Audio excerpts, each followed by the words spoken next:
I need to warn you as we start today that this message, maybe more than some messages, is going to require a lot of self-honesty. And you're like, well, why do you need to warn me of that? I'm always honest with myself. No, actually, you're not. Neither am I, okay? It is funny to me. This is a whole conversation for another time, but it's funny to me how we have such an extraordinary, uncanny ability to lie to ourselves and deceive ourselves. And if you're not aware of this, next time you're thinking about getting something that you want but you really shouldn't have or can't afford, just listen to yourself and what you do. We're all really good at arguing with ourselves and convincing ourselves we should do something we really shouldn't do. So that's why I say today's going to require a lot of self-honesty, but you're capable of handling that. And it starts right here at the beginning. I want to ask you a question. And what I want you to do, you do not have to ever tell anybody your answer to this question, but what I want you to do is I do not want you to edit the first thing that pops in your head, because that's what some of us tend to do. We're like, oh, that didn't sound good. Let me find another answer. I just want you to grab hold of whatever comes to your mind first, and there's a reason for that. As we go through this, I'll unpack what that is. So the question is simply this: what would make life good again for you? What comes to mind? What would make life good again for you? I'm going to guess, I don't know what your exact answer is. I'm going to guess it falls into one of three buckets, because this is how I typically answer this question for me. For some of you, if you're like me, you immediately thought of some solution. You could put it in a solution bucket. It's like, oh, well, life would be good again if this thing got fixed in this relationship, or if this family situation got better, or if this, work challenge or tension that's going on, if we could resolve that, or, whatever that may be. Or for some of you, it may have been, I'm under financial pressure. Boy, if I could just get out from under this financial pressure, fix this money thing, then life would be good again. So some of you probably thought immediately about a solution. I get that. I'm that way. Other times, if you're like me, some of you may have thought of a future-oriented answer. And all I mean by that is you immediately thought, well, if I can just get through this season or this stage or this phase, if depending on what's going on in your life, you're automatically thinking of some point in the future you've already identified. And it's like, all right, if I can just get there, everything's going to get better. Life's going to be good again.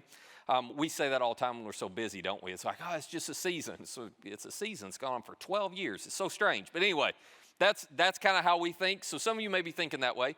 Or some of you may have actually thought about the past. And the reason I say that is because you may have made some decisions in your past where you're having to deal with the consequences or the repercussions of those today. And it's not pleasant, and it's not fun, and it's put you in a position where life's not really that good because of what happened back there.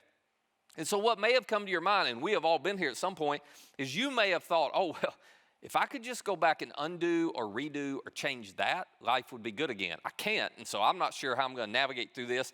In some cases, it may be so rough you're thinking, I don't know if it'll ever get better again. Well, boy, I would just go back and change this. Or if you're carrying shame and guilt, because it'd be like, if I could just go back and change that. Now, I don't know exactly what your answer was. It probably falls into one of those three buckets. But here's what I do know, because I'm just like you.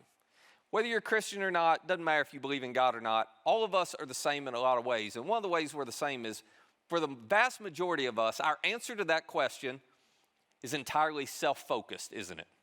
In other words, you ask me that question, whatever I think about, whatever my answer is, it probably has everything to do with me. You're going, well, of course it does. Yeah, it's like if this would just get better for me, if this would just change for me, if I could just fix this for me. It's probably an answer that revolves completely around you. And it makes sense. It seems natural to assume that if I could just make things better for me, then life would be good again for me. But there is a possibility that assumption is not true. More on that in just a minute. So we are in week 3 of this series we've been in called Good Again. And the reason we're calling it Good Again is because all of us, after everything we've gone through over the last 3 years, you think about, all the global stuff, all the national stuff, all the local stuff, and then all your personal stuff. After everything we've been through, we are all ready for life to be good again. That is one of the things that we want more than anything else.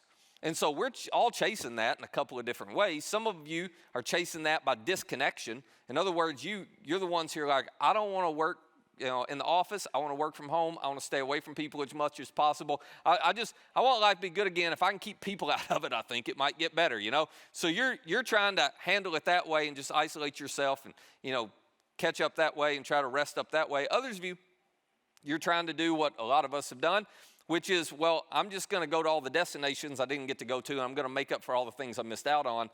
And they have a term for it now called revenge travel, and that's what a lot of us have been doing. It's like, well, I'm just going to try to get involved in all the activities I couldn't do before, and we're just piling it on, But we think, I understand why, we think, well, if I can just do all those things or get to those places or whatever, life will be good again for me. And both of those options, so listen, both of those options could be solutions if, this has been the whole point of the series, both those options could be solutions if the thing that was standing in your way, if your greatest problem was that you're tired.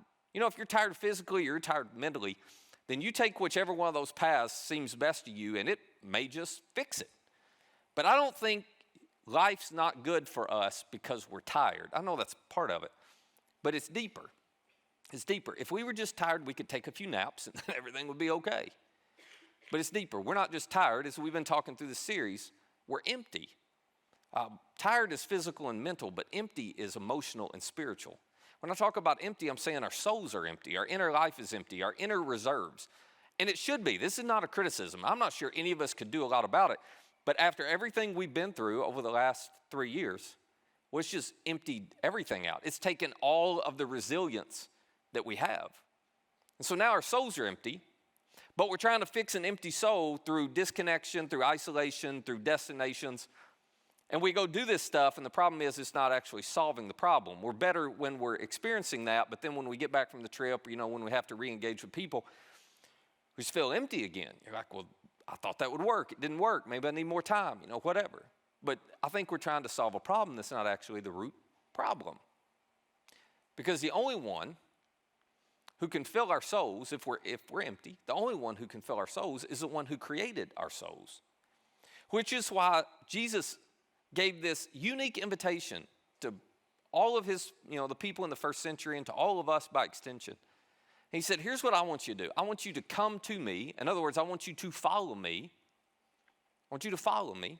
I want you to figure out what my way of life looks like. And then I want you to sync the rhythm of your life with my way of life. I want you to imitate it. Because, and here's why he invited us to do this. He says, because I'm going to make you a promise. I'm modeling for you the kind of life you need to live for life to be good again. And if you will just sync the rhythm of your life up with my way of life, you will find, and this was Jesus' words, you will find rest for your souls. In other words, that stuff that's empty inside of you, I'm going to fill it back up. You're going to find rest for your souls. All you have to do is sync the rhythm of your life up with my way of life. And it'll happen. You'll find rest for your souls. You'll find rest for your souls because, and this is what we talked about last week, because you'll be at peace. You follow Jesus' way of life. You're going to learn how to be at peace with God. You're going to learn how to be at peace with others. And this is a challenge for some of us, but you're going to learn how to be at peace with yourself. And when you're at peace, life's good again, isn't it? The problem with this, and I touched on this last week, the problem for those of us who are Jesus followers, and if you're not, you just opt out of this part, but the problem for those of us who are Jesus followers is that seems pretty counterintuitive. So we actually don't want to fully follow Jesus and do everything Jesus said and fully sync the rhythm of our life with his way of life. Because if we were being fully transparent, we think there's some things Jesus taught that if I were to do them would not make life good again for me, it would make life more difficult. If I do what he said there, I think it's going to make life harder, not better. And so we as Christians have a tendency to pick and choose, to cherry pick, if you will, the stuff that we think will be helpful, and then we ignore the stuff that's not. And the reason, again, is because we assume the way to make life good again, the answer to the question that you thought about just a few minutes ago, what definitely should revolve around you. For me to make life good again, it definitely has to revolve around me. But when Jesus says, hey, follow me, this is the tension. When he says, follow me, I'm going to show you how to make life good again. He actually leads you away from you in order to make life good for you. And that's so counterintuitive, it's just confusing to us. Now, if that's you and you struggle with that, and I think that's most of us who call ourselves Christians, here's the thing. We're not the only people to struggle. Jesus' first followers, his early disciples, they were so confused around this same concept as well. They struggled deeply with it. As a matter of fact, a big motivation, a big part of why they followed Jesus was because they assumed that one day he was going to become king of Israel, like in a literal, right there on the ground sense. He was going to set up a kingdom, overthrow Roman rule. They were certain he was the Messiah, which was their way of saying the king. And so what better person to follow and what better person to be friends with than the future king? Because once he set up his kingdom, well, that's going to benefit me. You know, who's he going to put in positions of power next to him? His best friends, of course. So there was a bit of an ulterior, what's in it for me motive behind why these guys originally followed Jesus so closely, why they spent so much time with him. And you see this in the last week of Jesus' life before his death. So the last 7 days before his crucifixion, they were actually extraordinary days if you're looking at it from the outside. Jesus and his followers had more momentum than they had experienced in 3 years. About 7 days before the crucifixion, Jesus was in a little town called Bethany, which was just a few miles outside Jerusalem. So everybody in Jerusalem knew what went on in Bethany. And while he was there, he raised a friend of his who had died. He brought him back to life. Literally called out and the guy walked out of the tomb, which just seems totally unbelievable. And I get that, except for the people who gave us this account.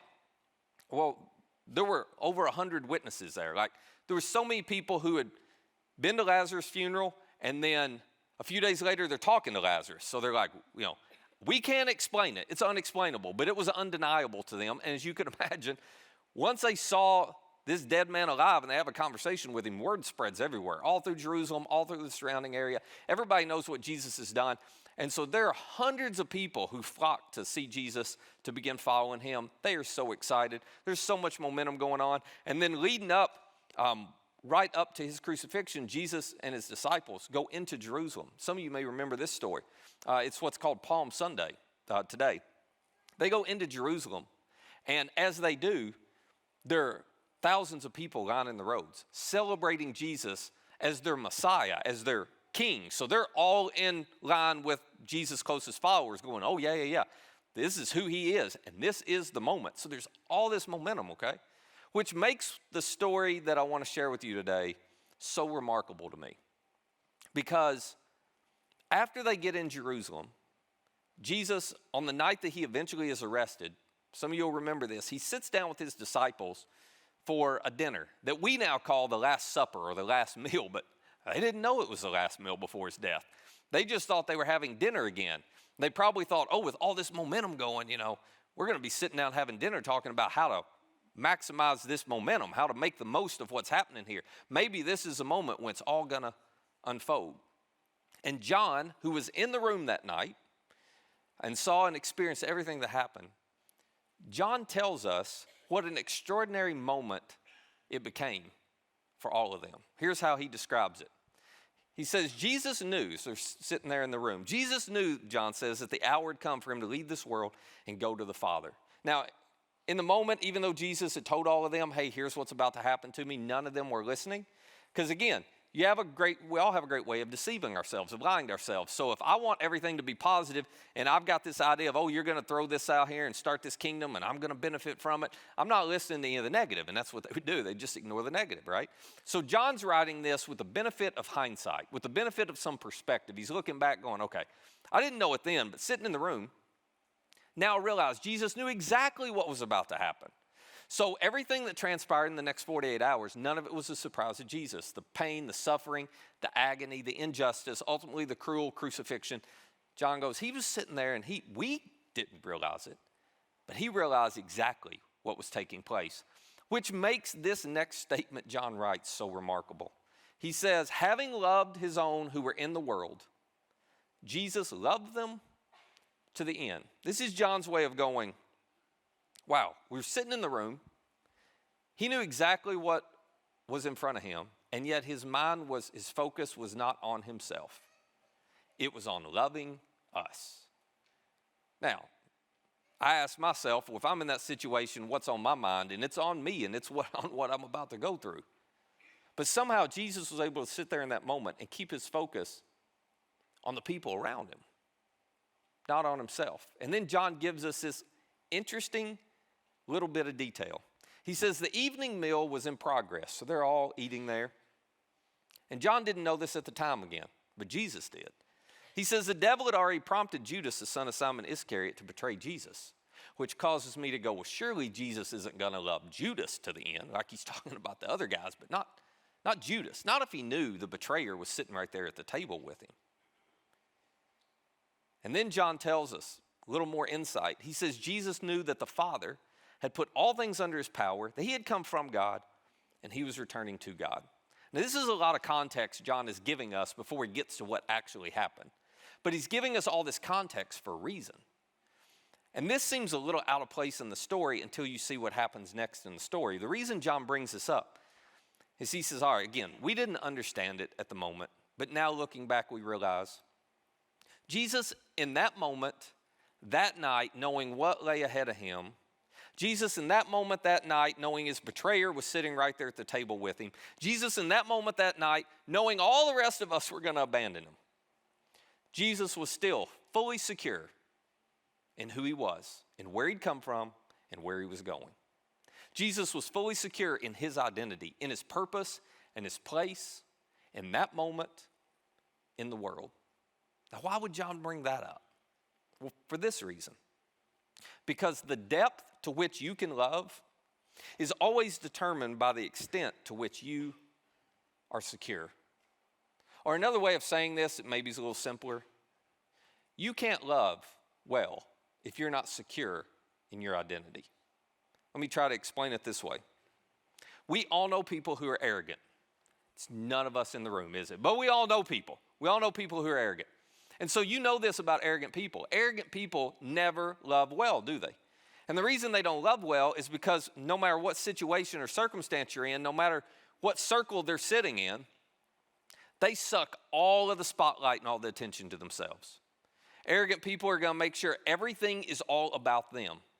And as long as everything is focused on them, it is impossible for them to turn around and even think about anybody else in the circle, much less love them well. Because they're sucking it all in for themselves.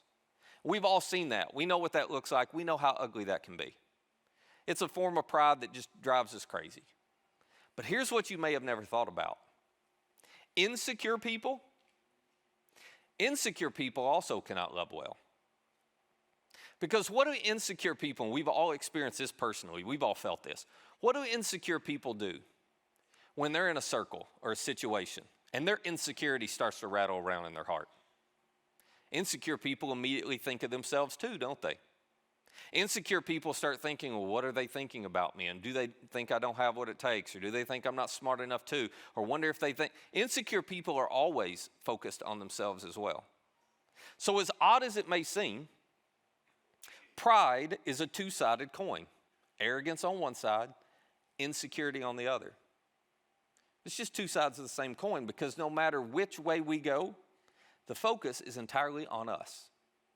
And so John tells us Jesus knew exactly who he was, where he was going, and who he'd come from. Because John wants to know the only way Jesus was able to love us in that moment is not because we were so lovable.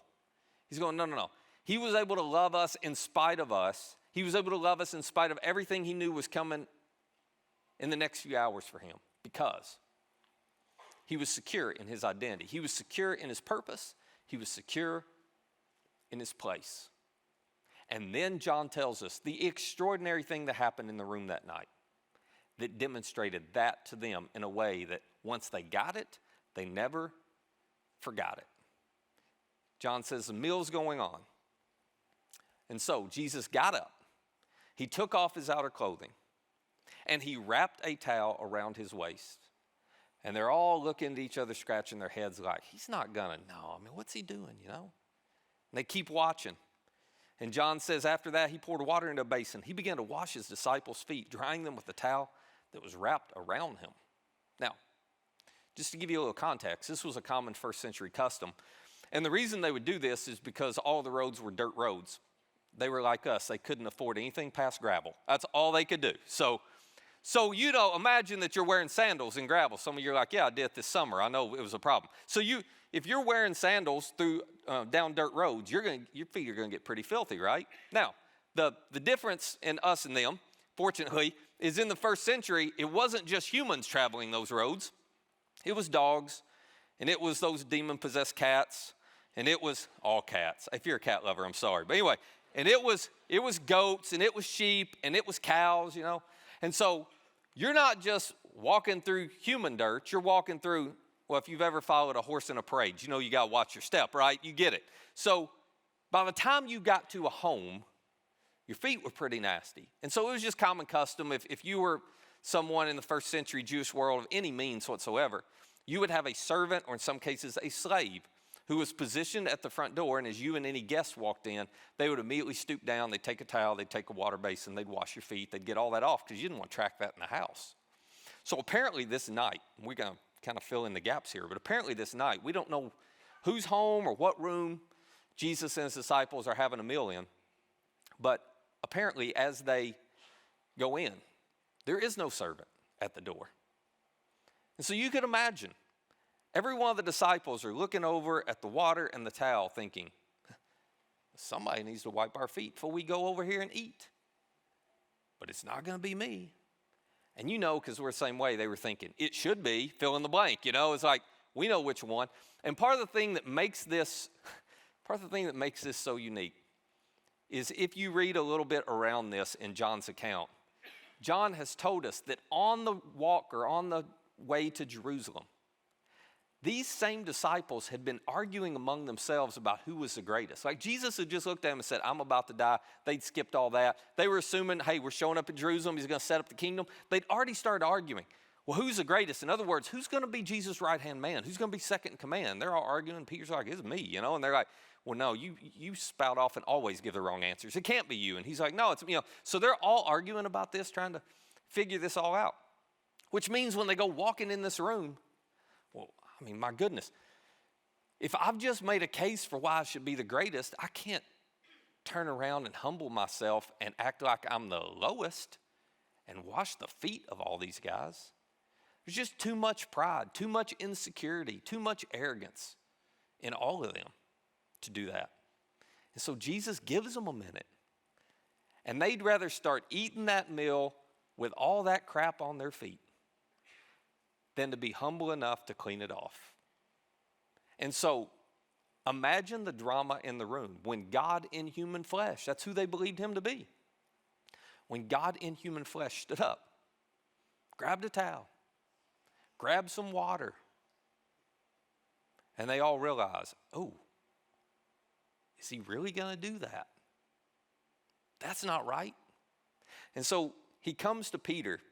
And poor Peter, it's like Jesus always gave Peter the first shot to be wrong. That's how it always worked out. So he comes to Peter to wash his feet. And John probably got a little joy in writing this. John tells us that he came to Peter, who said to him, Lord, are you going to wash my feet? Which is not really a question like, what are you doing? Peter knew what he was doing. This is more Peter saying, no. You're not going to wash my feet. No. I don't know what you're thinking, but you of all people in this room should not be the one doing it. Peter's going, I shouldn't either because I'm number 2, but you definitely shouldn't be doing it. We need to get down at the end, you know, the disciple that none of us can even remember their names anymore. He's number 12. That's who you should get to wash it, you know. It's not me. It's not me. I mean, Peter's just like, no, I'm done. We're not doing this. This is not the way to do it. And Jesus looks back at him and says, you don't realize now what I'm doing, Peter, but later you'll understand. Which was kind of Jesus' motto with all of them. You guys don't have a clue what I'm talking about. You hadn't gotten it yet, but one day it's all going to click. And Peter, again, just brushes right by it. So Peter gets very direct. He looks back at Jesus and he says, nope, you shall never wash my feet. I am not letting this happen, Jesus. And then Jesus looks back and says, well, unless I wash you, you have no part with me. Which was not his way of saying, if you don't let me wash your feet, then I'm booting you out of the group. He wasn't saying that. This was Jesus' way of saying, Peter, I keep inviting you to follow me. I keep inviting you to sync the rhythm of your life up with my way of life. You've been with me 24/7 for 3 years. You know how I am. You know what it looks like to live the way that I live, to treat people the way I treat people. But Peter, if you don't develop some humility, you're never going to be able to follow me. Because your insecurity, your arrogance, your pride will always stand in the way. It's impossible to follow Jesus without humility, without being the one. Imagine this. They all thought it was beneath them to stoop down and to wash one another's feet. And there's the one person in the room who it was clearly beneath, and he's doing it. He's saying, until you get this kind of humility, you're not going to be able to follow me. You're not going to figure out or ever discover the life that I'm inviting you to live. And so, Peter's like, all right, wash my feet. He does. And then Jesus, imagine the drama in the room at that moment. Imagine, I'm sure you could hear a pin drop. Then Jesus goes to Andrew, washes his feet, goes to James, goes to John, goes to Matthew, goes to Bartholomew, goes to Nathaniel, goes to Thomas. And eventually he gets around to Judas. It's like, he's the one that should be washing feet. And Jesus, imagine this. He knows this is his betrayer. And he stoops down and he washes his feet anyway. He finishes, puts everything away back at the door. And at this point, you ever been in one of those moments where you knew you blew it? It's like, I am so embarrassed. I think that's how they felt in this moment. It's nobody's saying a word. Everybody's got their head down. Nobody's looking at anybody. No eye contact. It's like, oh man, we just blew it. I can't believe we let him do that. Can't believe we didn't do that for him. And then Jesus sits back down. And I love this. He decides he's going to try to connect some dots for them, knowing full well, I mean, he's worked with these guys, knowing full well it's going to take them a while to get it. I understand this in just a very small way because I used to teach high school math. And so there were a lot of times I stood up and said, let me teach y'all something knowing full well, this isn't going to connect, you know. They ain't going to get this today. This is kind of how Jesus was. He's like, they're not going to get this today, but I've got to explain this to them. And so he looks at them. He says, do you understand what I have done for you? Nope. Nope. I mean, we know you washed your feet. We can't figure out why. We don't understand. Jesus says, well, listen, let me explain. You call me teacher and Lord. In other words, you believe that I'm the Messiah, the long-awaited king. And rightly so, for that is what I am. You are not confused about my identity. You don't think a king would ever treat his subjects or serve his subjects this way. I'm just telling you, you're not confused about my identity. You're just confused about what a good king would do. He goes on. He says, now that I, your Lord and teacher, have washed your feet, you also should wash one another's feet. And they're thinking like, literally? You know, and he's saying, well, if necessary, but that's not the point. The point is, you should have this kind of humility. You should have this kind of servant's heart. You should demonstrate this kind of love towards one another. He says, I've set you an example that you should do as I have done for you. Let me tell you what Jesus showed us. It is the second key to a life that's good again. You've got to have purpose. You got to have a purpose that's bigger than and beyond you. In other words, you were created by God, according to Jesus, on purpose for a purpose, but that purpose is not yourself. That purpose is not to spend your entire life saying, what would make my life good again? Something for me, something for me, something for me. That road actually doesn't get you where you want to go. Listen, life that's good again, it requires leaving the land of what's in it for me. If you really want your life to be good again, you've got to learn how to step across the border of what's in it for me, what's in it for me. And learn how to follow Jesus. He never leads you in the direction of focusing on you first. He always leads you across the border into a land where he goes, okay, you make it about others first. You make it about others first. Here's your purpose. You want to find a purpose? Here's your purpose. You want to find meaning, significance, and fulfillment in life? Here's how you find it. Not by getting everything you want, not by taking care of all your stuff. That stuff ends up being empty. It never lasts. You want to find your purpose? You make your life about putting others before yourself. That's how you do it. That's what it looks like.